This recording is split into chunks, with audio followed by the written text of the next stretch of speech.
Let's talk Iron Man in Marvel Rivals. One of Earth's mightiest heroes, and honestly one of the best DPS in the game. He is not to be looked down on. He is extremely dangerous against backline, and he's able to do a ridiculous amount of damage to where the enemy team is going to be forced to counterpick if you play him right. Today I'm going to be going over the main things on how to play Iron Man, his abilities, some strats, and generally what you want to do with him. Alright, starting up, let's just go with his basic attack. It is a three-part combo, is his left click, a left shot, right shot, and then a combination of both. The combo is going to do more damage, move faster as a projectile, and have a larger AoE. Be aware, though, that you're consuming more ammo for that third shot, and you need to lead because of the projectile range. Next is the Unibeam. The Unibeam is a hit scan laser attack that is with his right click.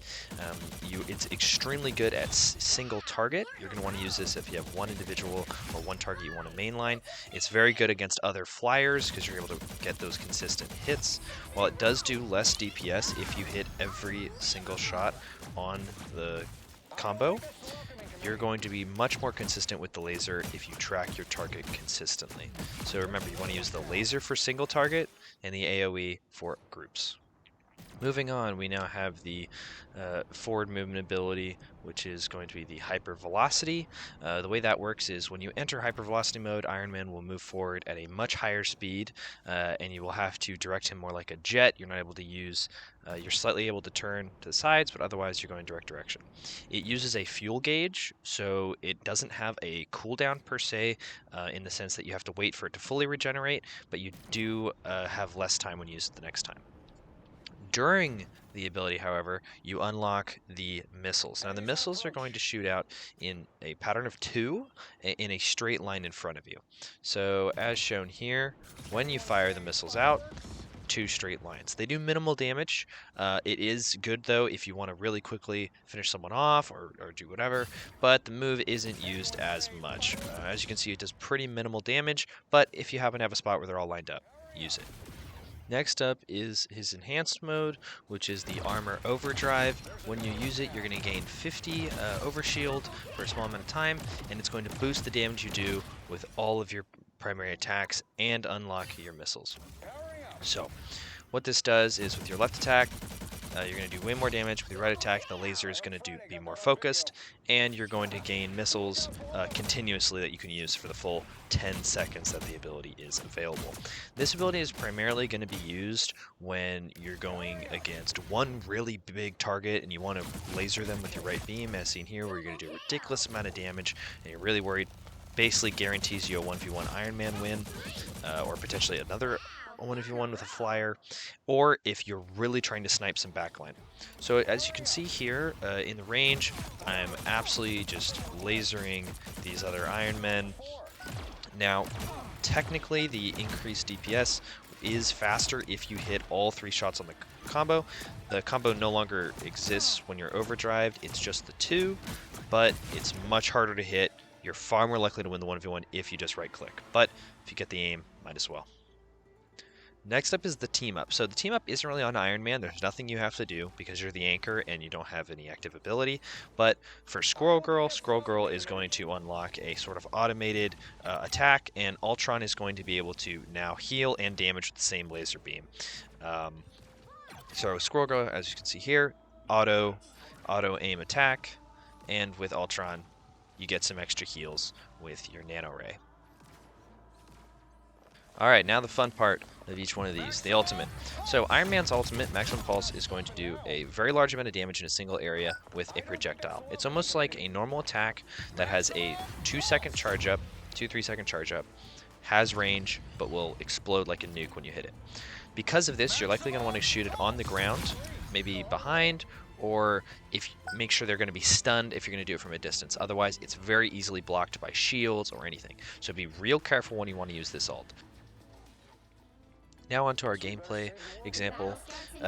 So I want to generally show you the gameplay style of Iron Man to kind of give you a general idea of how he works. You're going to notice that I'm going to play from a distance, but the real trick here, and what a lot of people don't do, is you don't want to stay as high up. So you definitely want to utilize the verticality that you have, but be aware that they're going to expect you to be up there. And you need to really play around those potential enemy hit scans like Punisher, Phoenix, or Hela. So here, my friendly Venom's getting really beat up here, so I move left, and I laser as much as possible. I use my enhanced beam to really hit the back line, and when I notice that they're not really paying attention to each other and they're separated, I get a pick on a support. Because of this, my team is able to make a very large amount of pressure, and so they don't have as much. The enemy team doesn't have as many heals, so I'm able to just hit those squishies. Again, I take out a Phoenix, another hit scan. The Thor's diving me because he's trying to take care of me, but they have to leave. I generated a lot of value in that team fight with relatively little risk from me because I was constantly aware of what I needed to do and who I needed to shoot. So you really want to focus those squishies as much as possible. So I'm able to really hit them. They don't really have much opportunity. I notice the Phoenix is shooting at me, so I kind of jar fire, use the cover. Now the Iron Man, he doesn't know the range, so I overdrive and then while lasering move in, he doesn't even get a chance to respond. Same thing with the Thor. I use the extra seconds to deal some damage, but I'm not getting greedy. If you get greedy as Iron Man and you push up, you will die. You'll get deleted and you'll have absolutely no chance to be able to do anything. So let's move up ahead. I want to show you an ult example. So this is the start of the next round after we've taken the point. I notice the entire enemies are moving in on the front. So I move around, but I needed to coordinate with my Venom. So work with your team because again, they have an Emma. I know that they'll be able to block it, but I coordinate this attack with my Venom here. He dives, knocks everyone up, and at the same time I ult. While they're all looking at him, I'm able to get 3 because the Emma moved back and wasn't shielding. I then know the Thor's diving, so I bring up that mode and I push a little bit because I know I won't have that health for long. Bring back, all my team's able to heal me and all that. Be aware of where your supports are. Very often, as Iron Man, you'll naturally use things as cover. But that's a double-edged sword because you may accidentally block yourself from getting healed. So as you can see here, I have a perfect angle on my opponents and my supports back here. I'm able to move back and peel if I need to help them with a single target, traditionally like a dive, while still maintaining here. Now with the Punisher ult, I'm able to use my mobility, use this cover, move up, focus him. All of this is generally the kind of movement you're going to want to do. You're going to be aware of where the enemies are, be aware of who you need to take out, work with the team. Very team-based character here, and he's probably one of the deadliest DPS in the game. So to finish it out, I hold the point. I'm staying low. If I was staying way up high as Iron Man, that Punisher switch would kill me. There'd be nothing I could really do because I wouldn't be able to outrange him and he would delete me. So I'm constantly using the cover by staying low here, even though I'm playing as Iron Man, to keep me alive. Or I'm standing right on top of him. It's really hard for them to do anything if you're right above the one guy that can hit you. So that's another really good strat there. And there you go. So there it is, the Iron Man basics in Marvel Rivals. We definitely make sure to be aware of his general abilities, your range, and working with your team. If you don't coordinate that ult, you're not going to get as much value. Use it to counter those support ults. Use it to deal as much damage when the enemy is occupied.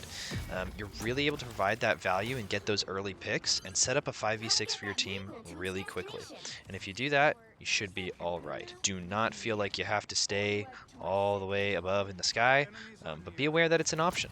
Be cognizant, be flexible, be willing to move, and be willing to switch. If you are getting lasered by that hit scan, sometimes it's best to do something else. Thank you so much for watching. That has been how to play Iron Man in Marvel Rivals. I think I want to try to do a pretty basic overview of everything he has to offer. I think he's a very effective DPS. I think he's extremely competitively viable. No matter the rank, no matter the anything, you really just got to get used to when to engage and when not to engage. Thank you so much for watching. Please, if you want to check out my other how to play videos, they are linked in the playlist down below, and please like and subscribe. Thanks guys, have a good day.